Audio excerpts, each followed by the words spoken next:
La prisión del Rodeo, en Quereques, no era solo un lugar de reclusión. Era una tumba de cemento, donde el tiempo se desmoronaba igual que las esperanzas de sus internos. El aire acondicionado a menudo fallaba, dejando que el calor húmedo del Caribe se colara por las rejas, pegándose a la piel como una segunda sudorosa capa de culpa. Nicolás Maduro, el ex dictador caído, ahora solo el preso 402, estaba sentado en el borde de su camilla metálica. Ya no usaba los uniformes militares impecables que una vez le valieron el miedo y el respeto de una nación. Llevaba un pantalón gris de mezclilla y una camiseta blanca básica, sin medallas, sin gorra. El silencio en la celda era absoluto, pesado. Un silencio que solo rompía el goteo constante de un grifo en el baño compartido y los lejanos pasos de los guardias en los pasillos. Pero esa noche el silencio se rompió, no por un grito de dolor ni de pelea, sino por un sonido gutural primitivo, nacido de las entrañas de una pesadilla despierta. Nicolás se despertó con un sobresalto que le envió una corriente eléctrica por la espalda. Su corazón golpeaba contra las costillas como un pájaro enjaulado. El sudor frío empapaba su espalda. Miró a su alrededor, desorientado. Las sombras en las paredes de concreto parecían cobrar vida, estirándose como dedos largos y negros, intentando alcanzarlo. No, gritó, y su voz resonó metálica en la celda vacía. Chávez me persigue, sáquenme de aquí. La puerta de la celda se abrió con un chirrido agudo. Dos guardias entraron, con los rostros cubiertos por pasamontañas negros, sosteniendo toallas eléctricas y grilletes. No estaban ahí para salvarlo, estaban ahí para calmarlo. Pero Nicolás ya no estaba allí. Su mente había viajado hacia atrás, hacia el año 2014, hacia el día que cambió todo. El recuerdo lo envolvió como el humo de un incendio incontrolable. No era la imagen de las multitudes en la Plaza Bolívar, ni el brillo del petróleo. Era el olor a tabaco barato y a agua de colonia barata de ella. Isabela Cortés era la hija única del general Raúl Cortés, uno de los hombres más leales al difunto Hugo Chávez, y el verdadero arquitecto del sistema que Nicolás había heredado. Raúl era un hombre de hierro, un soldado de la vieja escuela que creía que la disciplina y el miedo eran los pilares de la revolución. Pero Isabela era el viento que suavizaba el acero. Nicolás recordó la primera vez que la vio. Fue en una recepción en el Palacio de Miraflores. Ella llevaba un vestido rojo que desafiaba la austeridad del socialismo bolivariano. No estaba ahí con un político ni con un militar. Estaba leyendo un libro en un rincón, ajena al ruido de las copas y las risas falsas. Nicolás, todavía joven y ambicioso, se sintió atraído hacia ella como una polilla hacia la llama. Ella lo miró con curiosidad, sin el miedo servil que estaba acostumbrado a ver en los demás. ¿Eres el guardaespaldas del general?, le preguntó ella con una voz suave, con ese acento marcado de Quereques que le daba una musicalidad única.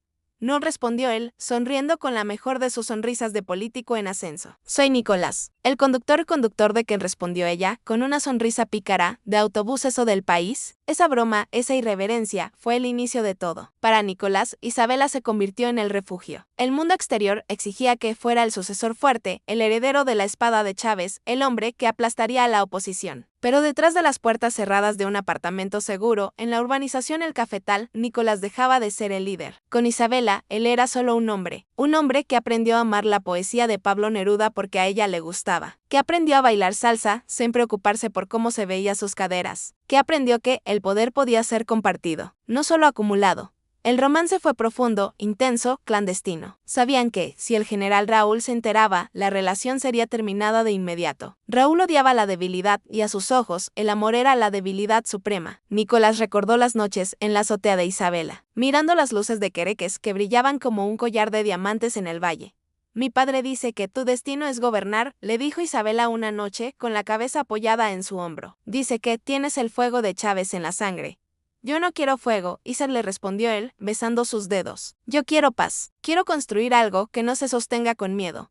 Pero la historia, como el río Guaire, tiene sus propios torrentes incontrolables. La enfermedad de Chávez y la consolidación del poder de Nicolás separaron los caminos. Nicolás se fue convirtiendo en el hombre que Raúl quería. Frío, calculador, distante. Isabela se convirtió en un recuerdo doloroso, sacrificado en el altar de la ambición. O eso creía él. De vuelta en la celda, los guardias lo sujetaron por los brazos. Uno de ellos le golpeó el estómago con la culata del fusil. El aire salió de sus pulmones con un siseo. Suéltame, gritó Nicolás, luchando. El general viene, está fuera, él es quien me persigue. El guardia se rió, un sonido seco y cruel. El general está muerto, Nicolás, dijo el guardia. Murió hace 3 años. Nadie te persigue excepto tus propios demonios. Nicolás se quedó quieto. La realidad se filtró lentamente a través de las barreras de su psicosis. Raúl Cortés estaba muerto. La revolución estaba muerta. Él estaba solo. Pero entonces, el guardia dijo algo más, algo que hizo que la sangre de Nicolás se congelara en las venas. Pero parece que hay alguien que sí te está buscando, dijo el guardia, dejando caer una pequeña tarjeta de visita sobre la mesa metálica de la celda. Una tal Isabela pidió una visita especial. Parece que la familia del general tiene algunas preguntas sobre el fuego que heredaste. Nicolás miró la tarjeta. No tenía nombre, solo un número, 402. Su número de prisionero, y en el reverso, un código que solo una persona podía conocer. Un código que habían inventado en las azoteas del cafetal años atrás. Nicolás sintió un nudo en la garganta. Isabela estaba viva, y estaba en Quereques. No solo eso, tenía el poder para pedirlo. ¿Pero era para salvarlo? ¿O para entregarlo a los lobos que lo querían destrozar? Los guardias lo soltaron y salieron, dejándolo en la oscuridad de nuevo. Nicolás tomó la tarjeta con manos temblorosas. El recuerdo de la voz de Isabela volvió a él. Suave pero firme, diciéndole que el destino no se puede evadir. Había creído que el general lo perseguía, pero ahora entendía la verdad. El fantasma del pasado no era Chávez ni Raúl.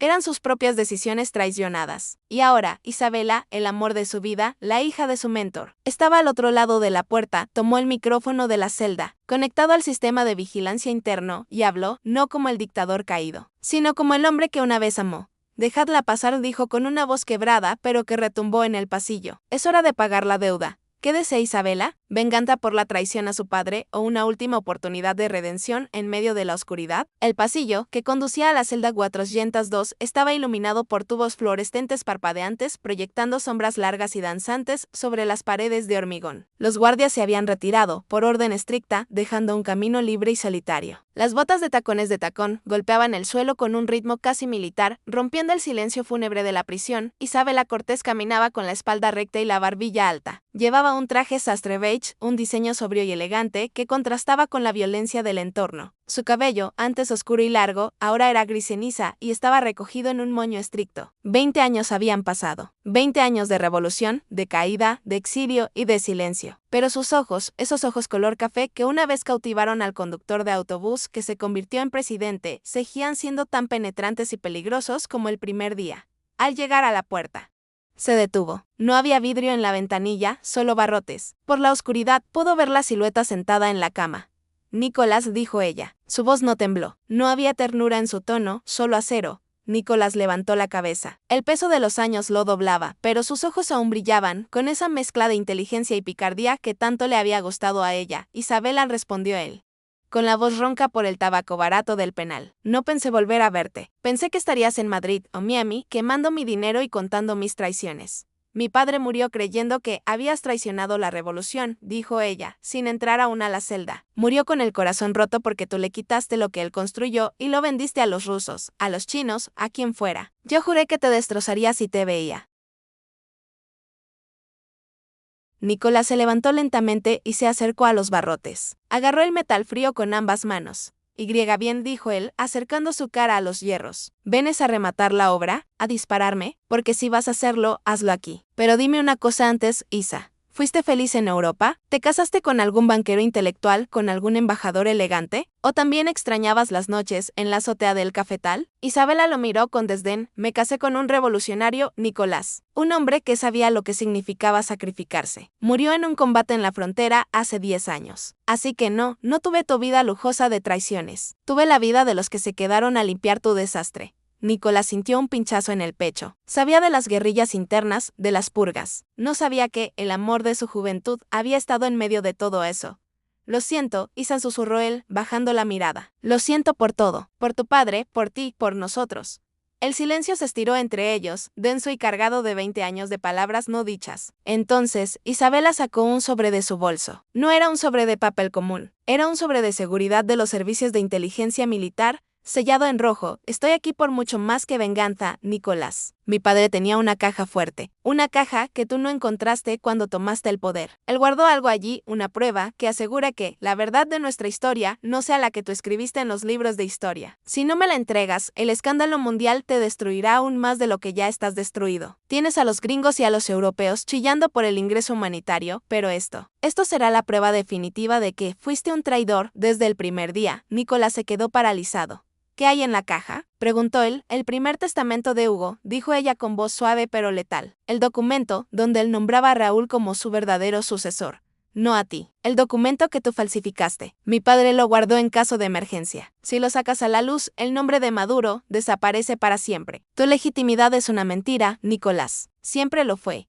El aire en la celda parecía volverse sólido. Nicolás se agarró a los barrotes para no caer. Ese documento era la única cosa que podía destruirlo por completo. Si el mundo descubría que él no había sido elegido por Chávez, que había usurpado el puesto a Raúl, no habría refugio. Ni en Rusia, ni en Turquía. Sería un paria absoluto. ¿Por qué no lo mostraste antes?, preguntó él, con la voz cargada de dolor. Podrías haberme salvado de este infierno antes de que cayera. Isabela se acercó más al barrote. Estaban tan cerca que él podía oler su perfume, una mezcla de vainilla y tabaco. El aroma de su juventud, porque quería que sufrieras, dijo ella con una frialdad aterradora. Quería que sintieras la soledad que mi padre sintió cuando lo traicionaste. Quería que pasaras 20 años viviendo con la mentira que creaste. Y ahora, estoy aquí para ofrecerte un trato. Nicolás la miró a los ojos, buscando un rastro de la mujer que amaba. ¿Qué trato? Me voy a dar esa prueba, dijo ella, agitando el sobre. Voy a quemar el testamento. Voy a destruir la única evidencia de que fuiste un usurpador. Así podrás vivir el resto de tus días sabiendo que tú tienes el poder. Pero yo sabré la verdad, y tú sabré que se la debo salvar. Tú vivirás con mi generosidad colgando sobre tu cuello como una piedra de molino. Era una tortura psicológica perfecta. Si él aceptaba, salvaba su legado político, pero se condenaba a ser el eterno deudor de la mujer que amaba y traicionó. Si ella lo destruía, él se hundía para siempre en el odio de la historia. Nicolás sintió una risa amarga, subiendo por su garganta. Siempre fuiste más lista que yo. Isa, siempre fuiste la hija del general de entonces, ¿aceptas? No, dijo él. Isabela frunció el ceño, sorprendida. Esperaba que se humillara, que suplicara. No me darás el documento, continuó Nicolás, acercando su rostro al de ella, hablando a través de los barrotes. Y tampoco me lo vas a destruir. Tú vas a hacerlo otra vez, Isa. Vas a entrar en esta celda y vas a quemarlo aquí, frente a mí. Porque si lo haces fuera, dudarás de si realmente lo hiciste. Si lo haces aquí, me obligarás a ver cómo mi única salvación se convierte en cenizas. Quiero verte hacerlo. Quiero ver si hay algo de la chica de la azotea que amaba. O si murió hace mucho tiempo con el general. Isabela lo miró, atónita. Nadie había logrado descolocarla así en décadas. ¿Estás loco?, susurró ella. Si lo quemo, te salvas, sí. Pero me conviertes en tu cómplice en la ocultación de pruebas. ¿Qué me garantiza que no me arrestarás a mí también? Mi palabra de hombre que ya no tiene nada que perder, dijo él, abriendo los brazos. Soy un preso, Isa. No tengo poder, solo tengo esto, y te la pido. Salva mi historia, o destrúyela, pero hazlo aquí. Mírame a los ojos mientras lo haces. Isabela dudó. Su mano temblaba ligeramente alrededor del sobre. Aquello era el momento que había esperado durante 20 años. El momento de venganza. Pero a medida que miraba a Nicolás, viejo, encorvado, con los ojos llorosos, la ira de su padre comenzó a parecer lejana, inútil. La venganza sobre un hombre roto no traería de vuelta a su marido muerto ni a su padre. Con un movimiento brusco, Isabela abrió la puerta de la celda. Los guardias gritaron, pero ella les hizo una señal con el sobre. «Aléjense», gritó. Entró en la celda. El olor a moho y sudor la envolvió. Se acercó a la pequeña mesa de metal. Sacó una caja de cerillas. Nicolás no se movió. Se quedó de pie, observándola. Ella encendió la cerilla. La pequeña llama brilló en la oscuridad. «Última oportunidad», Isabela, dijo Nicolás. «Si lo quemas, perjudicas a la memoria de tu padre». «Mi padre es historia», Nicolás, dijo ella. «Tú eres la realidad maldita, y estoy harta de vivir en el pasado». Acercó la llama al borde del sobre. El papel comenzó a arder. Las llamas consumieron el sello de rojo, luego las letras escritas a máquina. El humo subió, formando espirales hacia el techo. Nicolás cerró los ojos. El humo olía a papelas viejas y tinta seca. Se imaginó la caída del imperio, las cadenas rompiéndose, su propio nombre convertido en ceniza. Pero sintió paz cuando el papel se redujo a cenizas en la mesa. Isabela apagó la cerilla. Cautelosamente, usó un pañuelo para recoger las cenizas y las tiró en el inodoro de la celda. Se descargó la cadena del inodoro y la última prueba de su legitimidad, la última arma de su enemiga, desapareció en el sistema de alcantarillado de Quereques. Isabela se dio la vuelta. Nicolás la miraba con gratitud, con una emoción tan profunda que casi lo hacía llorar. ¿Por qué lo hiciste?, preguntó él. Porque prefiero estar en deuda con tu amor, dijo ella, acercándose a él por primera vez en 20 años. Que ser la dueña de tu odio. Nicolás la abrazó. Fue un abrazo torpe de dos viejos que habían perdido el camino. Pero en ese abrazo, en el centro de la celda 412 del helicoide, nació un nuevo pacto. No político, romántico. ¿Podemos empezar de nuevo, Isa?, susurró él. ¿Olvidar la política? No podemos olvidar la política, Nicolás, respondió ella, acariciando su cabello canoso. Pero podemos ignorarla. Esta noche, justo en ese momento, la puerta de la celda se abrió con un golpe seco. Los guardias habían vuelto, pero no estaban solos. Detrás de ellos estaba una figura joven, imponente, con el uniforme de la nueva autoridad penitenciaria. El tiempo de visita ha terminado, dijo la figura. Nicolás y Isabela se separaron. La figura entró a la luz. Era un capitán joven, con los ojos duros. El general Cortés, dijo el joven, mirando a Isabela. Mi abuelo. Isabela parpadeó. ¿Quién eres tú?, preguntó ella. Soy el hombre que va a terminar lo que él empezó, dijo el joven, sacando un arma y apuntando a Nicolás. Y tú, Isabela, me has ayudado sin saberlo al destruir el único documento que probaba que él debería ser el presidente legítimo. Ahora el camino está despejado. ¿El nieto de Raúl es aliado o enemigo? ¿Isabela ha caído en una trampa mortal de su propia familia? El capitán Ramón Cortés bajó el arma lentamente, pero no soltó el seguro. Tenía la piel morena clara, la mandíbula cuadrada y los ojos negros y profundos del general Raúl. Un parecido genético tan fuerte que a Nicolás le costó trabajo distinguir al hombre del fantasma de su padre. La atmósfera en la celda se volvió densa. El aire parecía haberse solidificado. No dispararás, Ramón, dijo Isabela, dando un paso adelante, protegiendo instintivamente a Nicolás con su cuerpo. Eres el hijo de mi esposo. No te manches con la sangre de un preso indefenso. Ramón sonrió, una sonrisa que no llegaba a sus ojos. Era una sonrisa que reflejaba el amargor de una vida vivida a la sombra de dos figuras legendarias, el general y el usurpador. Indefensos, dijo Ramón, escupiendo la palabra con desprecio. Este hombre destruyó la herencia de mi padre, convirtió nuestro país en su negocio personal. Y tú, madre, tú acabas de quemar la única prueba que podría haber restaurado el honor de la familia Cortés. ¿Por qué lo hiciste? Isabela lo miró con una calma que solo los años de sufrimiento otorgan, porque la verdad de la historia no es un pedazo de papel, Ramón. Es la gente que queda. Tu padre está muerto, Ramón. El poder corrompe. Yo quería librarte de la carga de vengarte. Quiero que vivas. Ramón pareció dudar un segundo, pero la ideología implantada por años de adoctrinación militar era fuerte. La ideología del enemigo interno. La venganza no es una carga, madre. Es un deber, dijo Ramón, volviendo a apuntar a Nicolás. Y mi deber es eliminar al traidor de espera, gritó Nicolás, interviniendo por primera vez. Escúchame, muchacho, tienes razón. Traicioné a tu padre. Fui un cobarde y un mentiroso. Pero también soy el único hombre que sabe dónde está el verdadero tesoro de Chávez. El dinero que se llevó a los bolsillos de los generales y que nadie, ni siquiera tu padre, supo dónde fue a parar. Isabela miró a Nicolás, sorprendida. Eso era una mentira. Ella sabía que no había tal tesoro. El dinero se había esfumado en la inflación y los malos manejos. O eso creía ella. Ramón, sin embargo, pareció detenerse. Su codicia se despertó. ¿Dónde está?, preguntó Ramón. Solo se lo diré a ti, Ramón. No a la CIA ni a los gringos. A ti. Porque tú eres el hijo de Raúl. Tienes derecho a saber. Pero no aquí. No en esta prisión. Necesitamos ir al lugar donde empezó todo. La lluvia comenzaba a caer fuerte sobre Quereques. Un aguacero torrencial que se escuchaba retumbar en el techo de zinc del helicoide. Ramón dudó. Miró a su madre, luego a Nicolás. El desprecio se mezcló con la codicia. Necesitaba el dinero para comprar su propia lealtad en la nueva Venezuela que se avecinaba, donde los militares estaban perdiendo poder. Llévalos a la salida, ordenó Ramón a los guardias. Vamos a dar un paseo. Nicolás y Isabela fueron sacados de la celda, maniatados, pero con la dignidad de dos veteranos de la guerra política de Venezuela. Subieron a un camión militar cubierto con una lona verde. El viaje fue corto y bruto. El vehículo se movía por las calles inundadas de Quereques, evitando los manifestantes y los controles de la policía, tomando caminos secundarios hacia la montaña. Hacia el Ávila, el camión se detuvo en una zona baldía cerca de la quebrada de El Ávila, donde la selva asfixiante se encontraba con el asfalto de la ciudad. La lluvia seguía cayendo, convirtiendo el suelo en un barro pegajoso. Ramón lo sacó a empujones. ¿Dónde está?, gritó Ramón, apuntando a Nicolás con la pistola, bajo la lluvia. Nicolás miró a Isabela. Ella parecía confundida, asustada, pero no por el arma. Parecía confundida por lo que Nicolás había dicho. Él le guiñó un ojo, un secreto compartido desde los días del apartamento en el cafetal. Un código que solo ellos dos conocían.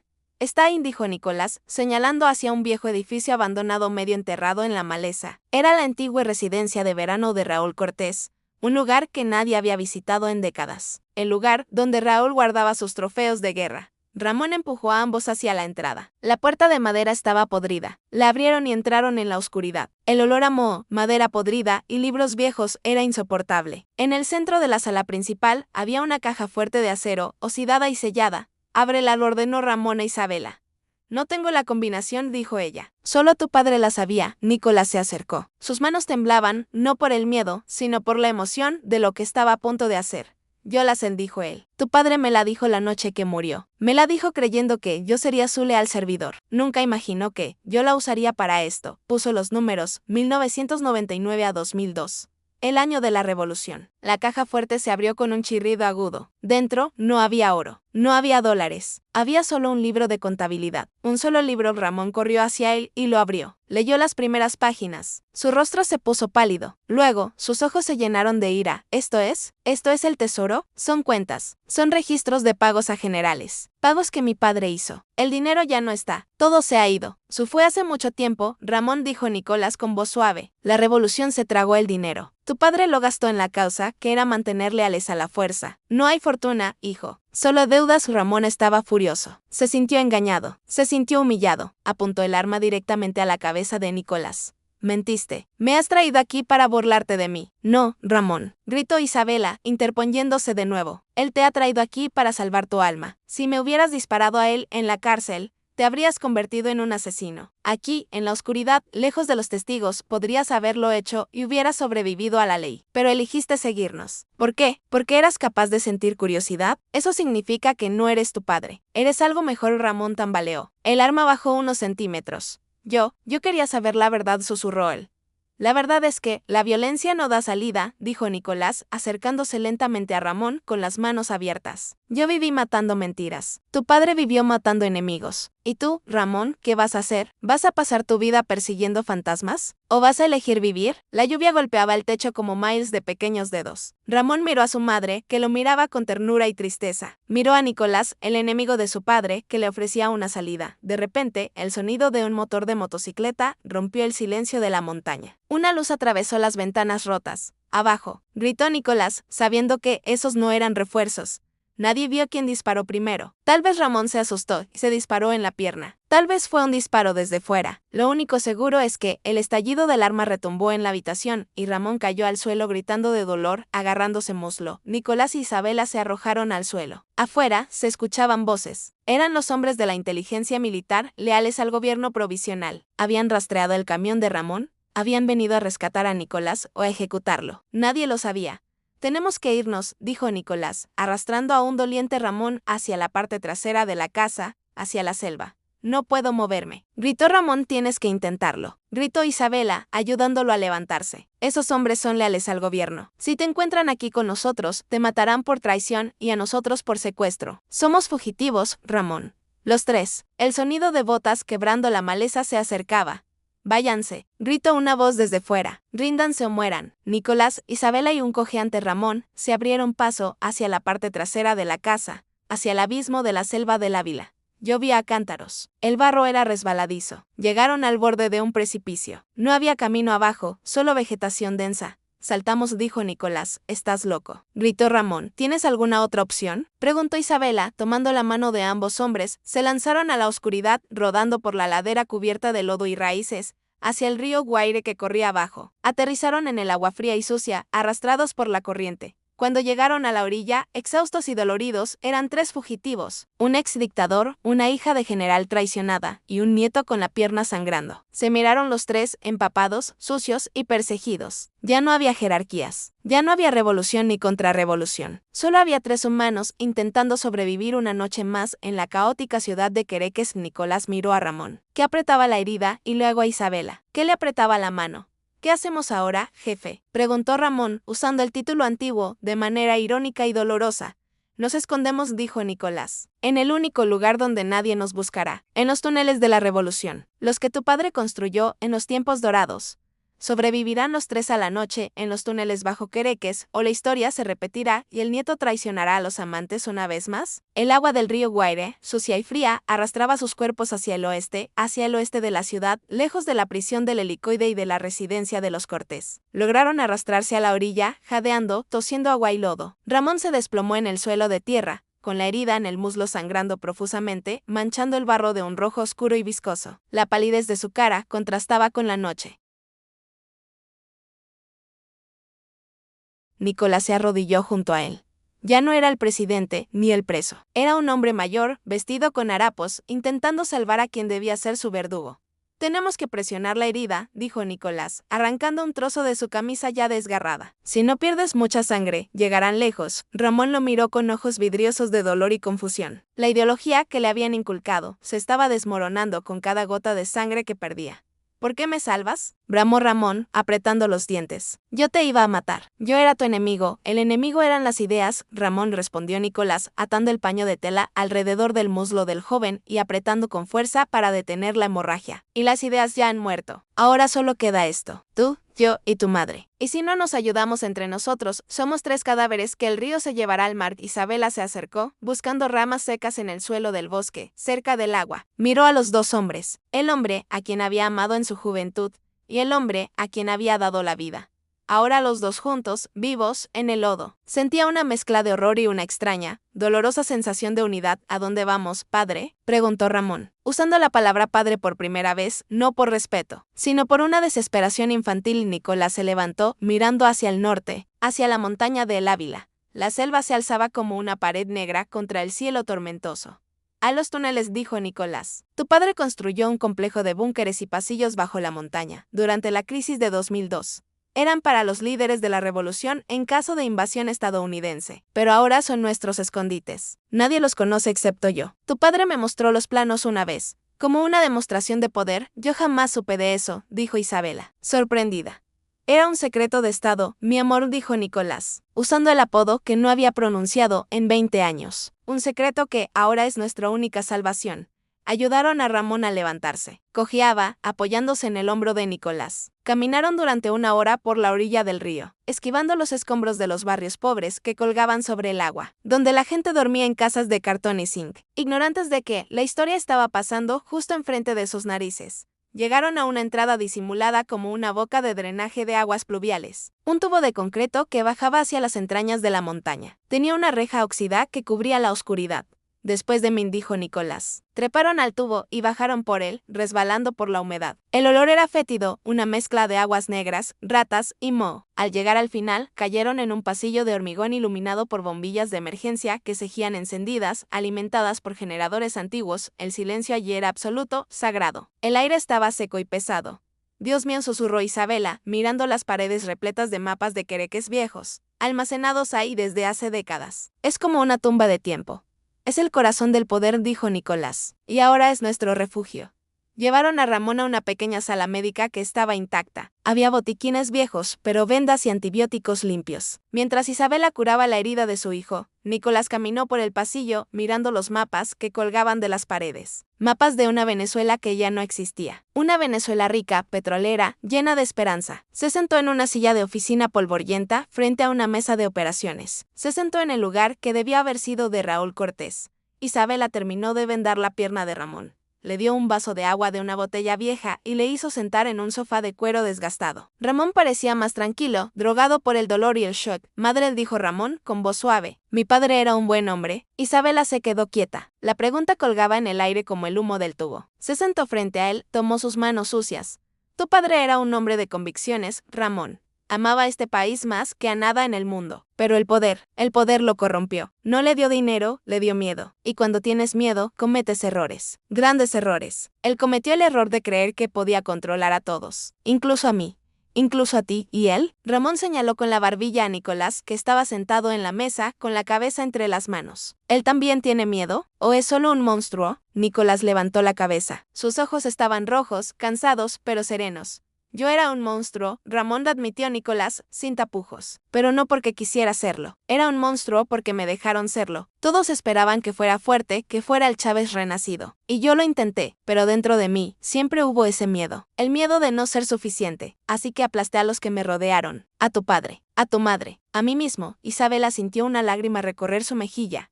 Yo te amaba, Nicolás, dijo ella. Y eso fue mi debilidad. Me llegué ante tu ambición. Dejé que mi padre te usara.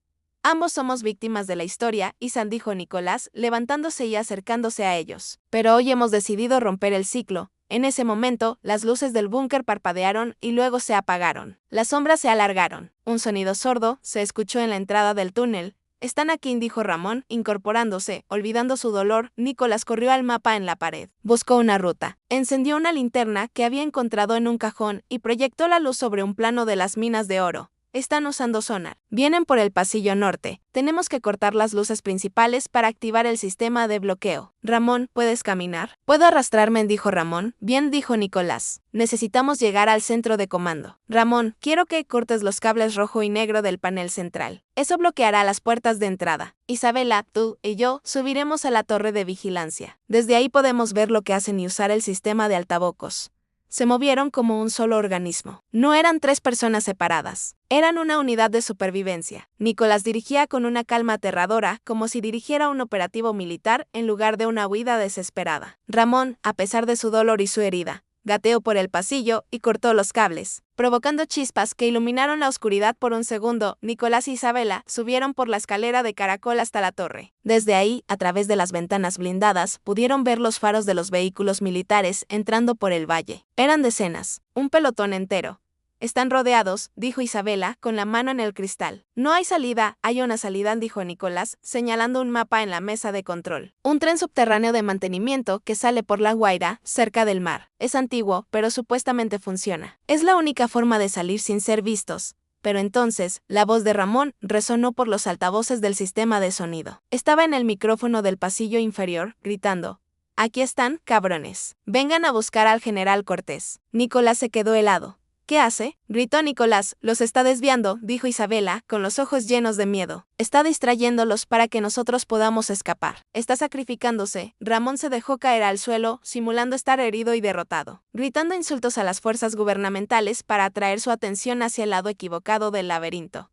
Nicolás tomó a Isabela de la mano. «Tenemos que irnos. Isa, ahora. Él nos está comprando tiempo. No lo desperdicies». Se lanzaron por una trampilla oculta detrás de una estantería de mapas. Descendieron por una escalera de emergencia que daba a los túneles mineros. Mientras bajaban, oyeron los disparos en el pasillo de arriba. El sonido de metralla. El eco de la guerra llegaba hasta ellos. Bajaron por el túnel de la mina. Una oscuridad total cortada solo por la luz de la linterna de Nicolás. El suelo era roca viva. El aire estaba polvoriento. «¿Crees que sobrevivirá?», preguntó Isabela, con la voz entrecortada por el llanto. Nicolás se detuvo y la miró a los ojos. «Tu hijo es un Cortés», Isa, dijo Nicolás. «Es la sangre de mi enemigo y la sangre de mi amor. Es fuerte. Y ahora es libre». Rompió la cadena de odio de su padre. Eso lo hace indistractable. Llegaron a una plataforma, donde una pequeña vagoneta de mina estaba aparcada sobre rieles oxidados. Nicolás subió a Isabela y trató de arrancar el motor. Funcionó. Varios intentos. El motor tosió y rugió, cobrando vida. Justo cuando se iban a mover, una figura emergió de las sombras detrás de ellos. No era un soldado, era Ramón. Arrastraba la pierna, sangrando, pero sostenía un detonador en la mano. Tenía el rostro demolido, pero estaba sonriendo. «Escondite bien», dijo Ramón con voz ronca. «El tren conduce a una salida privada. Yo no puedo entrar, es demasiado pequeño para mis piernas. Pero yo me quedaré aquí y activaré las cargas cuando los soldados pasen». «No, Ramón», gritó Isabela. «Sal con nosotros». «No puedo, madre. Mi parte es aquí. Mi padre murió defendiendo este suelo. Yo no voy a huir. Además», miró a Nicolás, «tengo algo que decirte antes de irme». Nicolás se bajó de la vagoneta y se acercó al muchacho. «¿Qué es?». Ramón le entregó un sobre pequeño. «Esto es lo que mi madre no quiso destruir». No era el testamento de Chávez, era el diario de mi padre, el verdadero. Él sabía que tú lo usurpaste, pero también sabía que tú eras el único que podía terminar la guerra civil cuando él muriera. Él te estaba preparando para ser el sucesor, Nicolás, su escogido. Y tú, por miedo y arrogancia, usurpaste su lugar. Pero yo siento que ahora, en el fin, ya no importa. El dinero se ha ido, el poder se ha ido. Solo nos queda la dignidad. Ramón nos empujó hacia la vagoneta. «Vayan. Los audios se acercan. Yo los cubriré». Nicolás subió a la vagoneta. La pequeña máquina eléctrica empezó a moverse por los rieles, alejándose de la luz y entrando en la oscuridad del túnel. Nicolás miró hacia atrás. Vio a Ramón sentado en el suelo, con la pierna estirada, esperando a los soldados. Vio la luz de las linternas de los soldados iluminando a Ramón, y luego vio la explosión. Un estruendo ensordecedor se escuchó en el túnel. La vagoneta se sacudió, pero siguió avanzando, llevando a Nicolás y Isabela hacia el mar. Ramón se había ido. Se había llevado consigo a los hombres que perseguían. Nicolás apretó la mano de Isabela. Ambos lloraban en silencio en la oscuridad del túnel. Habían perdido a un hijo, pero habían ganado una vida. Ya no eran dictador y víctima. Eran dos sobrevivientes, cabalgando hacia la oscuridad, buscando el fin de la noche.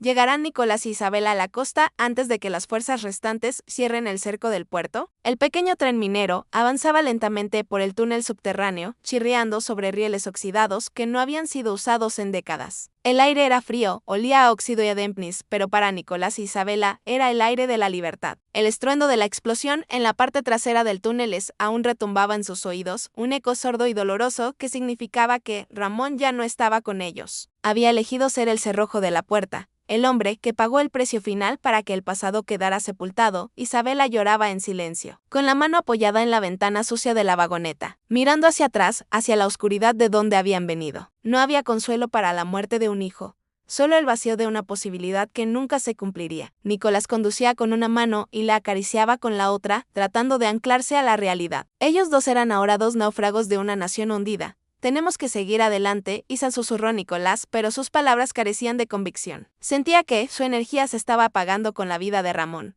El túnel comenzó a inclinarse hacia abajo. El aire se volvió más salado, húmedo. El mar estaba cerca. De repente, la luz del frente rompió la oscuridad. Salieron de la montaña. La vagoneta emergió en un muelle de madera en desuso en la costa de La Guaira. El océano Atlántico se extendía ante ellos, negro e infinito, bajo un cielo todavía gris por la tormenta. Nicolás frenó el tren. Se detuvieron al borde del muelle, entre barcos pesqueros abandonados y contenedores oxidados. No había nadie, solo el sonido de las olas rompiendo contra las rocas y el viento aullando entre las lanchas. Estamos fuera, dijo Isabela, con la voz ronca. ¿Ahora qué hacemos? No podemos quedarnos aquí. Nos buscarán en el puerto en cuanto amanezca. Nicolás miró hacia el mar. Vio un viejo carguero anclado más lejos, una nave que parecía un fantasma gris. Barco viejo, dijo Nicolás, señalando. Parece abandonado. Si el motor funciona, podemos llegar a Curazao. Desde allí podemos pedir asilo. O simplemente desaparecer. Corrieron hacia el barco. Escalaron la borda por una cuerda de pescador podrida. El barco estaba vacío, pero era sólido. Nicolás se dirigió a la sala de máquinas. Intentó arrancar el motor principal.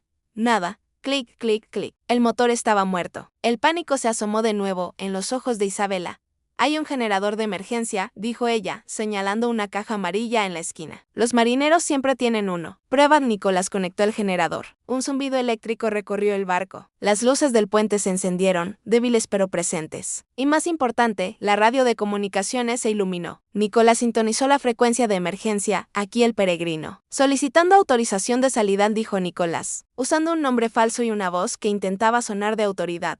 La radio crepitó. El peregrino, aquí control del puerto. No tiene permiso de salida. Interceptación en curso. Quédate donde estás. Nicolás apagó la radio. Miró a Isabela. La puerta del camarote estaba cerrada. Afuera, el cielo comenzaba a clarearse en el este. La madrugada estaba naciendo en el horizonte, y con la luz llegarían los helicópteros. Estaban acorralados. No había salida por mar. No había salida por tierra. Estaban en el barco de un hombre que habían ayudado a asesinar y ahora el mundo entero quería su cabeza. Fue un buen intento, Nicolás, dijo Isabela, sentándose en el suelo de la sala de máquinas. Resignada, al menos estamos juntos. Ramón murió por nosotros, y aquí moriremos tú y yo. Es un final digno. Nicolás se sentó a su lado. Tomó su mano. Ambos estaban sucios, sucios de lodo, de sangre, de vida pasada. No pienso morir hoy, Isan, dijo Nicolás, sacando una pequeña pistola de flauta que llevaba oculta en su bota. No era para dispararles a los soldados. Era para algo más. ¿Qué vas a hacer? Voy a negociar, pero no con el gobierno, con la gente de afuera, con la gente que me puso aquí. Nicolás se dirigió al puente. Encendió la radio de la nave, pero en esta ocasión no la sintonizó con los oficiales. La sintonizó con la banda de AM, la radio pública, la voz del pueblo. Su voz, la voz del otrora comandante jefe, ahora el fugitivo más buscado del hemisferio, resonó en el aire. A quienes me escuchan, a los de Quereques, a los del campo, a los que sufren, a los que esperaron un cambio que nunca llegó. Soy Nicolás Maduro, estoy en La Guaira, soy un hombre con defectos, un hombre que cometió errores imperdonables, pero soy el hombre que está dispuesto a pagar por ellos. Isabela lo miró, sorprendida. ¿Qué estaba haciendo? ¿Se estaba entregando? No voy a rendirme, continuó Nicolás por la radio. Pero tampoco voy a morir en una balacera que matará a gente inocente. Le hablo a ustedes, pueblo de Venezuela. Si quieren que siga vivo, salgan a los muelles. Bloqueen la entrada al puerto. No permitan que los soldados me capturen. Si el pueblo me protege, el gobierno tendrá que negociar. Si el pueblo me deja caer, entonces que así sea. Pero esta noche, decidan ustedes si soy el monstruo que dicen ser, o un hombre que busca la paz. El silencio duró unos segundos, y luego el ruido. No era el ruido de la policía, eran sirenas de camiones, bocinas de automóviles, gritos de personas. Desde la ventana del puente, vieron cómo el muelle se llenaba de luz. Cientos, tal vez miles de personas, estaban bloqueando el camino de los vehículos militares de los que venía a capturarlos. Gente de los barrios pobres, trabajadores portuarios, mujeres con niños. La gente de Quereques, Nicolás bajó las escaleras del barco, con las manos en alto. Caminó hacia la multitud. Isabela lo siguió, temblando. La gente no los atacó. Formaron un círculo a su alrededor, protes de las sombras. Un líder de los trabajadores, un hombre fuerte y con cicatrices en el rostro, se adelantó.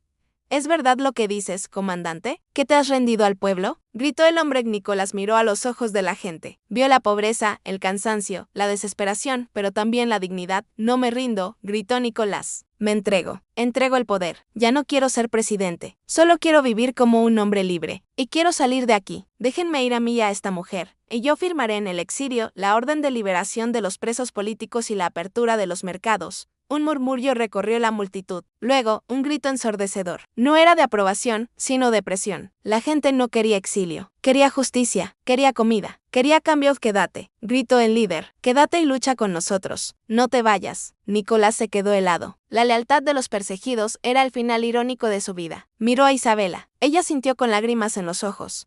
No podemos quedarnos, Ramón, susurró ella, usando el nombre de su hijo, recién perdido como un mentre. La sangre derramada hoy ha sido suficiente. Nicolás volvió a hablar al micrófono.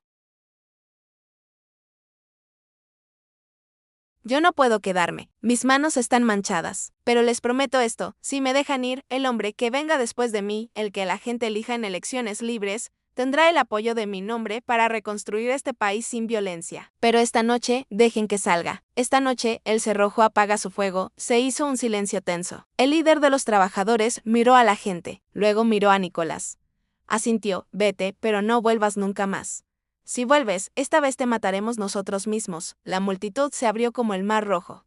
Nicolás y Isabela subieron al barco. El generador funcionaba, el motor principal estaba roto, pero el generador accionó el motor auxiliar. Desataron amarras. Lentamente, bajo la luz del amanecer caribeño, el barco El Peregrino se alejó del muelle de La Guaira, navegando hacia el horizonte. Hacia el mar abierto. Isabela estaba de pie en la popa, mirando hacia atrás. Veía la costa de Venezuela, perfilándose en el azul. Allí estaban los túneles, donde su hijo había muerto. Allí estaba la tumba de su marido. Y allí estaba la tumba de su pasado. Nicolás se puso a su lado. Le pasó un brazo por los hombros. ¿Qué será de nosotros, Isa?, preguntó él. ¿Viviremos en el exilio? ¿Como fantasmas de una historia que la gente ya no quiere escuchar? Isabela se giró. La luz del sol iluminaba su cana blanca. Tenía el rostro cansado, pero sereno. No somos fantasmas, Nicolás. Somos la historia. Y la historia no termina hoy. Empezamos en la oscuridad, pero el barco va hacia la luz. Donde vayamos, ahí estaremos. No como dictador y víctima. Como dos personas que aprendieron que la única revolución verdadera es la que ocurre en el corazón. Se besaron. No un beso apasionado de juventud, sino un beso de sobrevivientes. Un beso de tregua y de amor. El barco se perdió en el horizonte, dejando a Venezuela atrás. Las noticias en la radio hablaban de un complot frustrado en el puerto, pero la gente en el muelle sabía la verdad. Habían permitido que el dictador se fuera. Habían elegido no seguir el ciclo de sangre. Habían elegido el futuro epílogo. 6 meses después, en una pequeña casa de playa, en la isla de Gran Canaria, Nicolás y Isabela vivían tranquilamente. Ya no usaban sus nombres reales. Ya no tenían guardaespaldas. Nicolás trabajaba en una librería vieja, reparando libros antiguos. Isabela pintaba cuadros de la selva y la montaña. Una tarde, Isabela recibió una carta. No tenía remitente. Solo tenía un sello de Venezuela. Dentro, había una foto de Ramón tomada en su graduación militar, sonriendo. Al reverso, una frase escrita con caligrafía de niña: mamá, papá me cuidó. Y ahora él te cuida a ti. No llores. Estamos en el viento. Nicolás le tomó la foto. La miró largo rato y luego la colocó en la repisa de la chimenea, junto a una foto de Chávez y una de Raúl. Los 3 líderes, los 3 amantes, los 3 enemigos, unidos en el silencio, observando la vida de 2 viejos que habían aprendido, finalmente, a amar y dejar ir. Fin de la historia.